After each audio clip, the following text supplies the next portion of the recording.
Баршаңызға қайырлы күн достар. Бүгін біздер сіздермен бірге өте дәмді, өте ерекше пирогтардың бірін дайындайтын боламыз. Міндетті түрде дайындап көріңіз және де каналға жазылуды ұмытпаңыз. Ал ендеше ең алдымен жылы суды және де жылы сүтімізді аламыз. Сүттің проценті маңызды емес, 6-3%. Қандай сүт болса да жылытып аламыз. Одан соң қантымызды, кейін ашытқымызды салатын боламыз. Кейін қантымыз ерігенше араластырып алып, кейін 5-10-15 минутқа жылы жерге, яғни бөлме температурасына бетін жауып қалдыратын боламыз. Бізде бетінде ақ көбіктер пайда болу керек. Ақ көбіктердің пайда болуы біздің дрожжымыздың уже жұмыс жасап реакция беріп жатқандығын білдіретін болады. Сол бетінде көпіршіктері пайда болғанға дейін бетін жауып қоямыз. Мен 5 минутқа қалдырған боладымын. Қарасаңыздар, бетінде көпіршіктері пайда болған. Если көпіршіктері жоқ болса, сізге қайта дайындауға кеңес беремін. Енді кезекте қалған қоспамызды қосамыз. Жұмыртқамызды, тұзымызды, сұйық майымызды қосатын боламыз. Сұйық май ең бастысы иіссіз, дәмсіз болса болғаны. Кез келген сұйық майды қолдана берсеңіздер болады. Кейін жақсылап араластырып алып, ұнымызды салып қамыр илейтін боламыз. Ұнымызды қатты тығыздап илеп тастап керек емес, жұмсақ қамыр болғанға дейін салатын боламыз. Сол жерде тағы да айта кететін жайт, қамырға ұнды салып, қамырыңызды тастай қылып илеп тастамаңыз. Ол қате болады.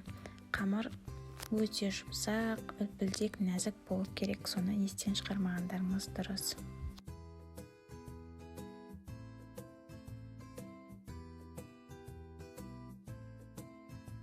Мен қамырымды илеп алдым. Назар салыңыздар, мінекей өте жұмсақ. Енді кезекте бетін жауып, көтерілгенше қалдыратын боламын. Енді кезекте халва, кез келген халва түрін қолдансаңыздар болады. Күштің көмегімен өткізіп аласыздар. Осындай менде жартысын ғана өткізіп алдым халваның. Енді кезекте көтерілген қамырымызды 150-100 граммнан бөліп алатын боламыз. Қамырмен жұмыс жасау үшін сұйық май қолдансаңыздар болады, немесе ұнды қолдансаңыздар болады. Ұн себелеу арқылы осылай етіп 100 граммның ішін дөңгелектеп жайып алып, 100 грамм қамырдың ішіне осылай етіп халваны салып бекітіп алатын боламыз. Бұл біздің пирогымыздың, яғни ортасы, центрі болып есептеледі. Центрімізді жұмыртқаға малып, кейін күнжітке немесе макқа орап алсаңыздар болады. Бұл әдемі өң беріп тұру үшін. Мен осы насадканы қолданамын. Бұл насадканы Тескомадан, Flip сайтынан, Тескома фермасынан алған болатымын. Енді сыртына осыны орап тастайтын боламын, әдемі декор беру үшін. Енді кезекте табамызды майлап, табамыздың ортасына қоятын боламын.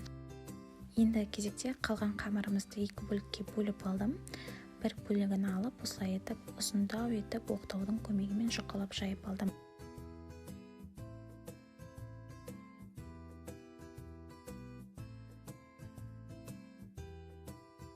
Кейін ортасына халвамызды осылай етіп, ұзыннан салып шығатын боламыз. Барлық қалған халваларымызды салып шығамыз. Кейін ортасын жаймен ақырындап, асықпай мұқият бекітетін боламыз. Одан соң екінші бөлігін осылай тоже жұқалау жайып алып, пышақтың көмегімен осылай етіп кесіп шығатын боламыз. Назар салыңыздар, осылай етіп узор жасап жатырмын. Мінекей, асықпай назар салып қараңыздар. Асықпай осылай етіп қамырымызды соза отырып өріп алатын боламыз. Кейін осы өрілген бөлігімізді, мына халвасы бар, халва оралған бөлікке үстіне қоятын боламыз. Видеоны қарасаңыздар, барлығы мұқият көрсетілген қыздар.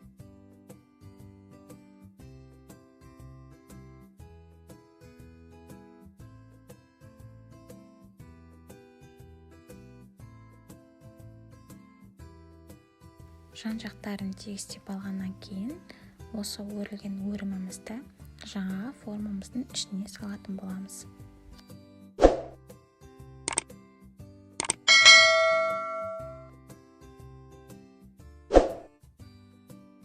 менде форманың көлемі 24. Сіздер тек кез келген форма түрін қолдана берсеңіздер болады. Өте әдемі. Енді кезекте сіздерге жанына әдемі жапырақтар салатын боламыз. Біріккен жерін білдіртпей жіберу үшін жасаймыз.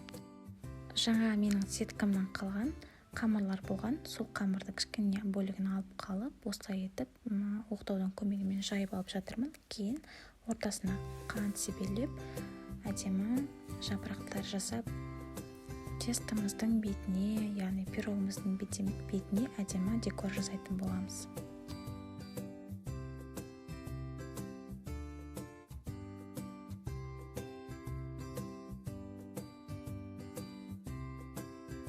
Әдемі жапырақтарымызды өткір пышақтың көмегімен осылай етіп кесіп алатын боламыз.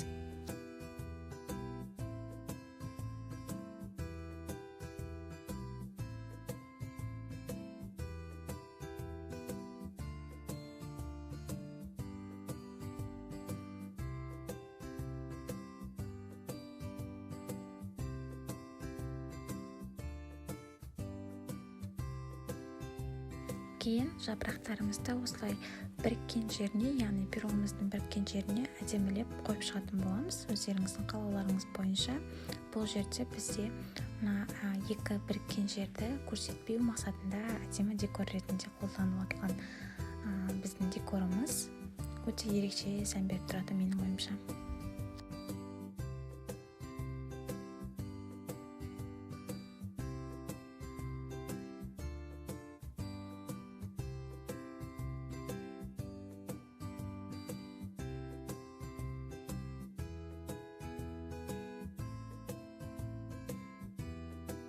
Кейін пирогымыздың бетін жауып, жылы жерге бөлме температурасына 1 сағатқа қалдыратын боламыз. Енді жұмыртқаны мұқияттап жағып, 180 градустық пеште 35-40 минут пісіріп алатын боламыз. Сәттілік, өте дәмді пирог, сондықтан міндетті түрде дайындап көріңіздер.